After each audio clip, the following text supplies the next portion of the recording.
Hello, everyone. It's Jazz. That's me. Thank you for tuning in. Today is Thursday, January 28th. It's been a little while since I've been on here, so I thought I'd get on here and discuss a few things with you guys. I hope everyone is doing well, and I hope that you guys have a great Friday as well. So happy Friday, happy early Friday from me. So let's get into it. I'm gonna share my screen.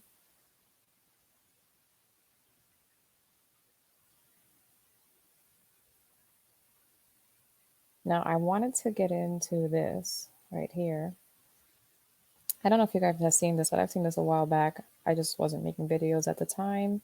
So I wanted to see if you have seen this before. This is Amy Robichaud from ABC News. So let's get into what she said. I've had the story for 3 years. I've had this interview with Virginia Roberts.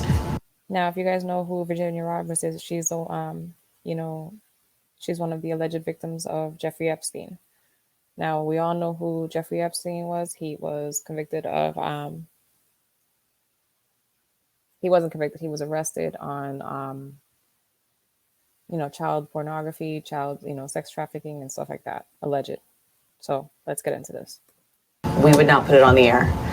First of all, I was told, who's Jeffrey Epstein? No one knows who that is. This is a stupid story. Then the palace found out that we had her whole allegations about Prince Andrew and threatened us a million different ways. Now, you heard her. She said the palace found out. So now, if you guys don't know as well, Prince Andrew from London, he was one of Jeffrey's buddies. He did things with him, and he's actually being, they're trying to get a hold of him, and the U.S. wants him to cooperate, but he hasn't really cooperated. He said he wants to cooperate. He has told the FBI supposedly that he wanted to cooperate, but he has not. He hasn't talked. He hasn't sat down with anybody to talk to them, about these alleged allegations. Nothing. All he did was go on BBC and do an interview that he was lying through his teeth. So now she said it. She said that the palace found out and they got threatened in how many different ways? A million different ways. So we were so afraid we wouldn't be able to interview Kate and Will that also quashed the story. And then Alan Dershowitz was also implicated in it because of the planes. Now you know who allegedly Alan Dershowitz is. He's the lawyer that got him off the first case that he was soliciting a minor for sex or something like that. He had the most ridiculous charge. Now you guys have to go on to Hulu. There is a I guess a 3-part documentary that they did on who killed Jeffrey Epstein. You guys got to watch that. So she told me everything. She had pictures. She had everything. She was in hiding for 12 years. We convinced her to. Now she just said we convinced her to come out. That sucks for this Virginia girl, because she was in hiding for years, and then she was like, all right, finally, I'm going to hold, I'm going to tell my truth, and I'm going to get this, off my chest, and I'm going to make sure that he actually pays for what he's done. They convinced her to come out, and then the story gets squashed. They can't even talk about it. They're not going to release it, nothing. Now, the reason why I'm bringing this up is because James O'Keefe said, ABC News has just announced that President James Goldstein is leaving the network in March. Never forget the Epstein cover-up he was responsible for. So that's the reason why I was bringing this up. Also because of the video as well. I'm not sure if you guys have seen this yet, so let's just finish watching it. Come out. We convinced her to talk to us. It was unbelievable what we had. Clinton, we had everything. And this man has put out many statements. He has nothing to do with this, blah, blah, blah, blah, blah, blah, allegedly, right? But they said it. Look at Amy Robichaud, Clinton, Bill. We had everything. I tried for 3 years to get it on, to no avail, and now it's all coming out, and it's like these new revelations, and I freaking had all of it. I'm so pissed right now. Like, every day I get more and more pissed, because I'm just like, oh my God, what we had was unreal. Other women backing it up. Hey, yep, Brad Edwards, the attorney, 3 years ago, saying there will come a day when we will realize Jeffrey Epstein was the most prolific pedophile this country has ever known. We will realize Jeffrey Epstein was the most prolific pedophile this country has ever known, allegedly, right? I had it all 3 years ago. But the creepy thing is that we would make access to all of these high profile. Now, what do you guys think about that? Because supposedly the president is now leaving the network in March. In March, I think today should have been his last day, if that's the case. Because he's a part of this too. Those girls are suffering because of him.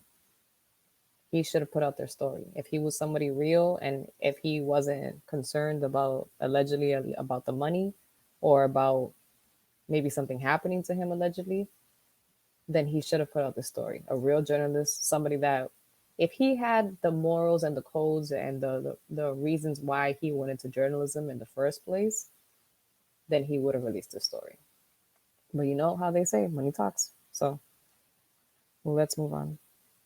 Now let's talk about Peter Nygard.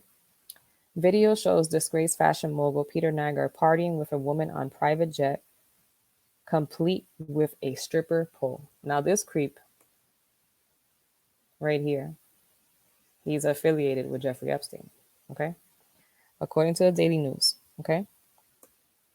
Disgraced Canadian fashion tycoon Peter Nygard partied with an underage teen and other girlfriends on his ritzy stripper pole clad private jet. And he even had sex with women he brought on board, according to a videographer who once worked for him.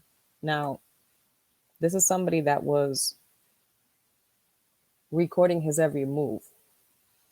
So you could imagine what the FBI or whatever agency is, actually looking into this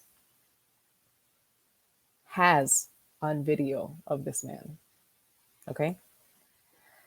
Nygard, who is fighting extradition to New York on multiple sex trafficking and racketeering charges, who is set to argue for bail released Thursday in a Canadian court, also asked a 16-year-old girl for her number at a 2012 London Olympics, saying, "I don't want to lose her now that I have found her." Footage captured by the videographer, Stephen Ferralio, shows. Now she's 16. It's on. This guy's crazy. This guy literally, like, what kind of narcissistic crap is this? Like, you wanted all your moves. And then the thing is that you really thought that what you were doing was okay. Like, and you had it videotaped. I think that's some stupid stuff. I don't know. This guy's an idiot. Anyway, so Ferralio, who Nygard hired in 2011 to be his personal documentation, shared his footage with CBC as part of a media-driven investigation into the fashion magnate. Other video shows Nygard screaming, "You're not following my law," at staffers, a line of women climbing aboard his Boeing 727, and at least one scantily clad woman dancing on a stripper pole as Nygard looked on. So he literally had a stripper pole in his jet. Okay. In the past, girls have said, "I found somebody else so that I don't have to sleep with Nygard tonight," Ferralio told CBC. This is very typical of what a recruiting session would be. "If I don't expose him, he's going to get away with all the things that he's been doing," Ferralio added. Manhattan federal prosecutors slapped Nygard with charges in December, claiming the 79-year-old fashionista abused dozens of women and girls over 25 years in the US, Bahamas, and Canada. Wow. Nygard lost a bid earlier this month to be released from a Canadian jail as he continues to fight for extradition to New York. As he continues to fight for extradition, like he thinks he's gonna get better treatment here. Like what scandal is this? Like, that's a weird statement, but okay. He continues to fight for extradition. Okay. All right. More than 80 women have accused him of sexual assault, spanning 4 decades. 57 of those women are part of a separate class action lawsuit filed in New York in February of last year. Wow. So what do you guys think about that? This guy right here. Pamper Party Playboy. Interesting. This is crazy. 57 of them. Oh, Nygard. Moving right along.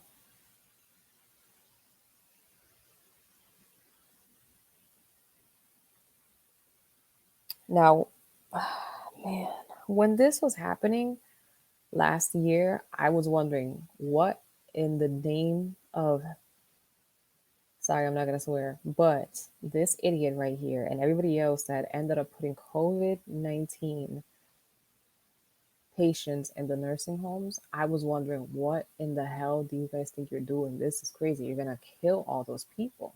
That's what I said. And what ended up happening? A lot of people died. I don't know who thought this was the greatest idea of the world or that it was a great idea at the time, but it wasn't. So, fallout. Lawmakers call for probe over Cuomo's nursing home COVID stats. Alleged massive cover up. Okay? Massive cover up. Okay. So let's click on that. Let's read into that. So, New York lawmakers are calling for an official probe into Governor Andrew Cuomo's nursing home statistics in relation to COVID fatalities after New York Times reports claims the figures can be off as much as 50%. Wow, this guy's crazy. Rep. Elise Stefanik is demanding that New York Attorney General Letitia, is that? Latia James and the U.S. Justice Department subpoena Governor Andrew Cuomo's administration for documentation and communications regarding his handling of the coronavirus pandemic. Ooh.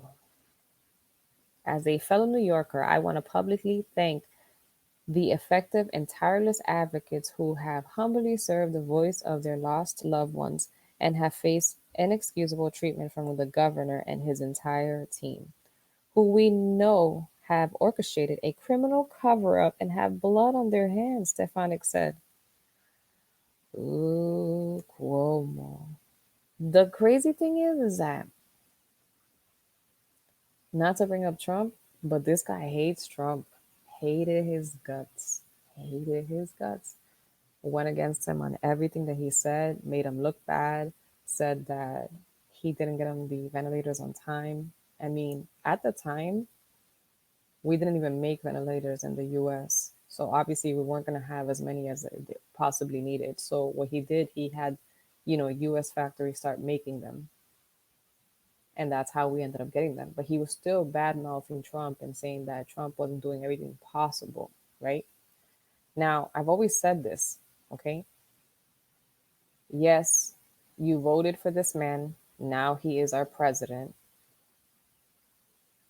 All of you guys joined up together to take out one man, okay? You didn't like him. You didn't like his ways. You didn't like his views, whatever the case was, right? You guys all joined up to do this, right? You guys badmouthed him or whatever, right? And now that he's gone and you guys have this new guy, what makes you think that this is not going to come around on you? Cuomo, why is there a criminal cover up and you have blood on your hands, they said. Stefanik said that, right? Why isn't anybody having your back? See what happens when you do bad, Cuomo? I'm just saying. A bombshell report from New York Times is raising serious new questions over Governor Andrew Cuomo's handling of the COVID-19 pandemic, claiming his administration severely undercounted fatalities related to the virus in the nursing homes across the state. The New York State Attorney General accused Cuomo's administration of undercutting coronavirus-related deaths of nursing home by as much as 50%, according to a report released on Thursday, reports the New York Times. That's crazy. Whew. The count of the deaths in state nursing home has been a source of controversy for Governor Andrew Cuomo and state health department officials who have been sensitive to any suggestions that they played any role in the number of nursing home deaths, which the state put at more than 8,500, adds the newspaper. Preliminary data obtained by the OAG suggests that many nursing home residents died from in hospitals after being transferred from their nursing home, which is not reflected in the DOH Public's total nursing homes death. A summary states, bueno, this is crazy. Oh, I wanted to show you guys this too because I thought it was pretty funny. Routine error. 6,700 people in North Carolina received text saying that they had the coronavirus incorrectly. Nearly 7,000 residents in North Carolina were told via text message last week that they tested positive for the coronavirus, despite not actually having contracted the disease. I know people make mistakes, but this is too much. Too many mistakes. So let's move on. The Department of Homeland Security now issuing a terrorism warning. Now, I wanted to show you guys this because it says that one of the officers from the Capitol building allegedly, like, he committed suicide. And I'm like, okay, what in the hell is going on with this shit right here? Because why would he do that? Why that doesn't make any sense to me. Okay, it doesn't make sense. This man was just fighting for his country, and then out of nowhere you got sad and did that. I'm sorry, I don't mean to be a jerk, I don't mean to be disrespectful, but this screams suspicious, very suspicious to me. Second officer commits suicide after responding to Capitol riot. Guys, are we on the same page here? Like, please tell me in the comments if I'm going a little crazy, because this is an officer that committed suicide. I don't know, that seems a little funny to me. Fishy, funny, whatever you want to call it, that's what it seems. Let's get into it. About what they say is a growing threat from domestic violent extremists. The feds say they think the threat will last for weeks. Lucas Tomlinson looking at this from the Pentagon. What have you found out, Lucas? Bill, it's the first time in a year this type of threat has been issued by the DHS and comes 3 weeks after the deadly riot on the U.S. Capitol, but stops short of naming any specific credible threat. The bulletin reads, quote, information suggests that some ideologically motivated violent extremists with objections to the exercise of governmental authority and the presidential transition, as well as other perceived grievances fueled by false narratives, could continue to mobilize to incite or commit violence. Officials tell Fox News the new warning is centered around the historic inauguration date of March 4th, when presidents used to be sworn in before 1937. The FBI has requested the National Guard stay in D.C. until the end of March. This new DHS warning does not expire until the end of April. A letter to the acting Army Secretary from Congressman Mike Waltz. He wants to know why. The end of April? Just like this congressman, I want to know why they're wasting our tax dollars for having the National Guard there for nothing. Please tell me, like, what's happening right now? Please tell me. If somebody knows the answer, please put it in the comments, because this doesn't make sense to me either. But okay. Why the Guard is still needed in Washington as cases of coronavirus continue to rise in the ranks from those 7,000 troops still on duty in the nation's capital, and the Pentagon gets set to ramp up U.S. military involvement in distributing the coronavirus vaccine. Last night, Shannon Bream asked President Trump's former acting DHS Secretary Chad Wolf what message this warning sends the public. It means that there's no credible information or credible threat, because if there was, DHS would issue an elevated or an imminent alert, which the department has never done before. So at this point, it's just awareness information that they put out in a bulletin. We hope to learn more about this threat when the FBI director speaks at 2 p.m. this afternoon in New York at Fordham University. Bill? Thank Dana? you, Lucas. Lucas Thomason looking at that. A second police officer, meanwhile, responding to the attack on the Hill, has committed suicide. The acting chief of Metro Police in D.C., say Jeffrey Smith, was injured during the riot of January 6, took his own life a few days later. Capitol Police Union Chair says one officer was killed, 140 others were injured that day, including an officer with cracked ribs and smashed spinal discs. Probably lose an eye, we're told. Another stab with a metal fence stake. He says leadership failed officers by not properly preparing them or increasing security. Now, if you go back into my videos, literally, Lou Dobbs says it, that they knew, allegedly, that they knew, the FBI knew, okay, allegedly, that this might happen. There were talks about it. They heard something. There was rumblings, whatever. But they knew. And then they put their own police officers at risk.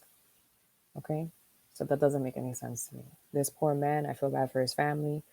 But like I said, this screams fishy to me. I don't know. I'm not even going to say what I think. You guys already know what I'm trying to get at. You know what I'm saying? This is just sketchy as hell. And it stinks. It just stinks to high hell. Okay? We've reached out to the head of that union. We hope to have him on the program tomorrow. He had very sharp words for the leadership for not getting them prepared, not having the proper equipment, including simple things like a helmet on the morning of January. Simple things like a helmet. That's crazy. Like, the whole summer, they're trying to scream for defund the police. Then the police that tried to they tried to protect them, right? You know?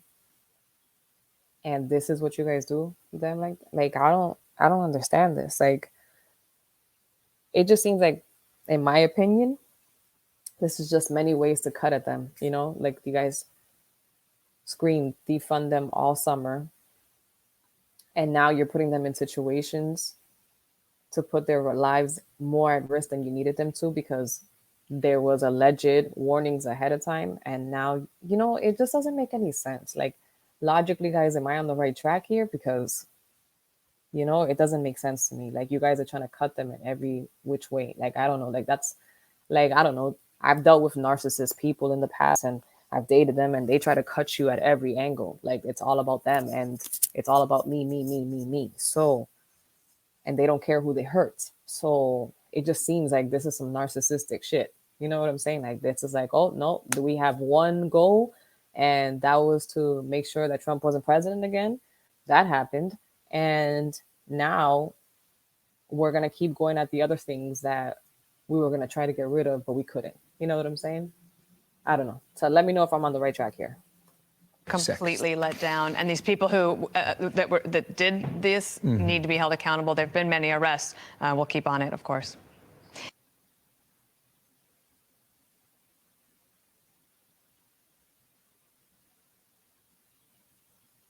So, I wanted to go show you guys this because I came across this and I was just like, whoa, you know.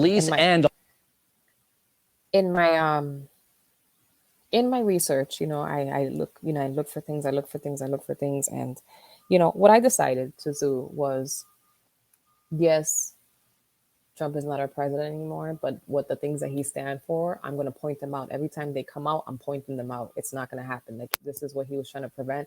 This is what he was trying to do. And every time I see something, I'm going to point it out. So this is why I'm showing this video. This was back in June, and it was in Milwaukee. Okay. So there was missing girls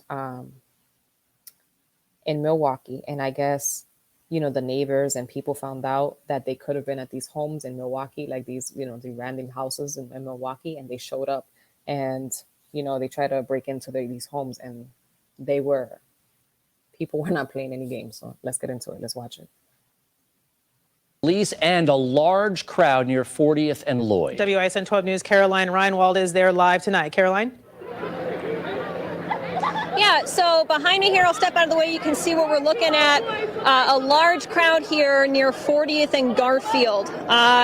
And over there at that crowd, they were starting to break into the houses here. Parents on scene are telling me that houses here are alleged sex trafficking homes where sex trafficking is happening inside.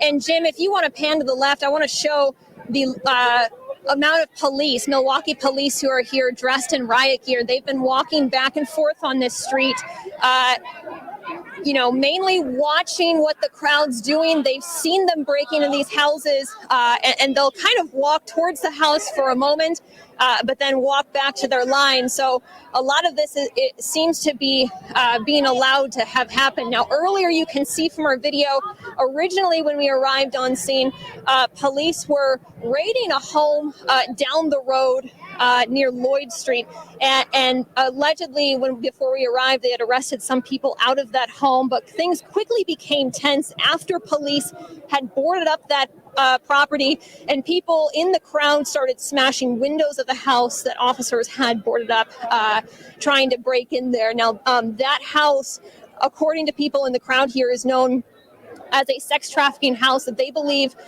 one or both of these two girls had been seen here a few days ago.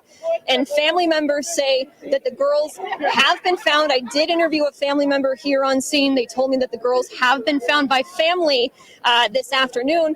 Police, however, are not confirming. They say that that family has not gotten a hold of them, and the people here are still here upset, even though they've heard that these girls have been found, because they don't believe police have been doing their due diligence in these investigations, searching for missing girls now or in the past. And they also want all of these houses on the street investigated. Listen to what one had to say earlier.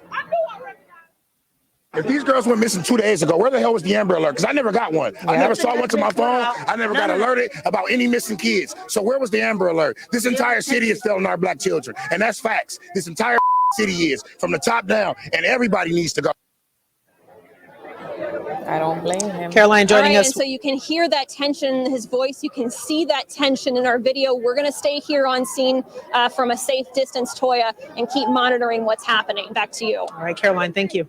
Matt Salemi is flying over the neighborhood right now. Let's go to him in News Chopper 12. Matt? Yeah, you can see the long line of officers at the intersection of 40th and Lloyd, and then there are dozens of police vans and squad cars parked down Garfield toward 39th Street. Pretty much that's the bulk of the response. There are dozens of community members up and down 40th Street, and we saw a handful of them on 39th Street as well. So we'll continue to monitor the situation from above. So yeah, so things are happening all over the world. That's in Milwaukee, it's happening, guys. Like, let's not be, naive to these things that are really happening. And let's not be naive that this comes in a tier. Like, there are people on the bottom that, do what they do. Then there's people that are telling them what to do. And then there's people on the top that are telling them what to do. So let's not be naive that this is a big organization. Let's not be naive, okay? Now on Twitter, I saw this and I was dying. I was just like, no way. Look at that.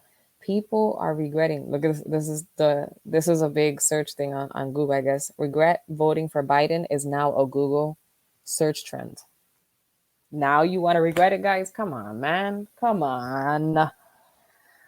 Oh, come on. You guys should have known better. We were trying to tell you. We were trying, but you guys weren't listening. I'm just saying. So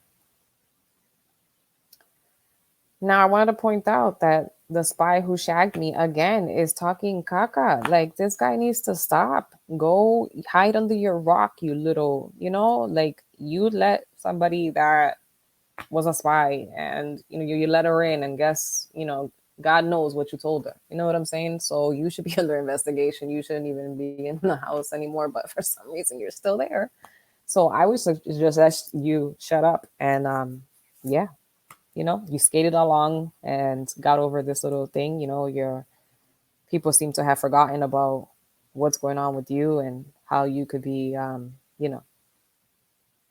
untrusted right now. Like you're compromised. So yeah, Impeachment manager Eric Swalwell. Look at that. He's the impeachment manager. Woo! Weighed in over the weekend on the constitutionality of impeaching a president who is no longer in the office, saying the country can't afford to give Donald Trump another chance to run for the White House. I'm not going to read anything else because I'm just telling you that's exactly it. They don't want him to run again. You know why? Because in 2024, they know that a bunch of people are going to vote for Donald Trump more than they did this time. So you already pissed off 11,000 people, Biden. 11,000 people, you cut them off. You took their jobs, which is very fucking sad. These people, you took their livelihood from them. Excuse my language. You took their livelihood from them. So that's already 11,000 people that are not going to be voting for you second term. So, yeah. So, Mr. Swalwell, I would suggest you be quiet and just stop talking. I just don't understand how people are still just let this slide. Like, come on. House of Representatives, the Senate. Like, are you kidding me right now? Nobody's questioning that he's still on. He was compromised. Nobody's questioning this. Are you going to explain to the American people that you guys think he's okay? Did you do an investigation? Like, allegedly he was compromised, right? So why haven't we heard an update on this? Anybody know? Yeah, me neither. I don't know, guys. I don't know. Let me know what you guys think. We're talking about the reporter that knew everything about Jeffrey Epstein and how, what's his name again? Oh, James Goldstein is, that's the one that's leaving the network in March, right? How he knew and covered it up. How Peter Nygard was a little creep. And how he wants to be extradited to New York.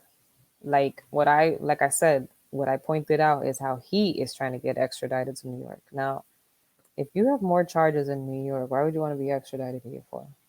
Are you going to get better treatment here in the U.S.? Like, I just want to know. Because you're the one that he continues to fight for extradition to New York. Let's just, hold on to that. I'm just saying. We're talking about Cuomo. Leave me some comments on the whole Cuomo and the whole nursing home thing and how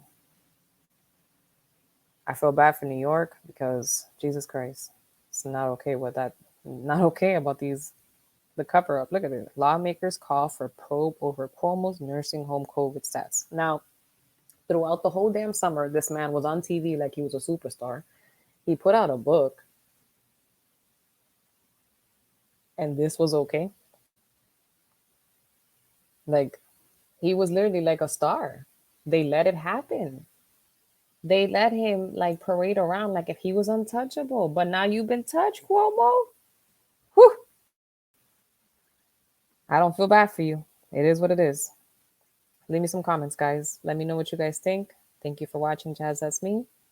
I will try to be on tomorrow and see if we can go over all the executive orders that Biden has put in. I don't want to offend anybody by some of the executive orders, but we are going to have to get into them. I've been trying to put it off, but I guess we're going to have to discuss them anyway, because they just keep coming up and coming up and coming up. So let me know what you guys think. Leave comments. Thank you for watching. Please like, comment, and subscribe. And share. See if you guys can share with your friends. Send them some of my videos and some information. Remember to like the actual video so we can get it out into the algorithm. Okay, guys? Thank you for watching.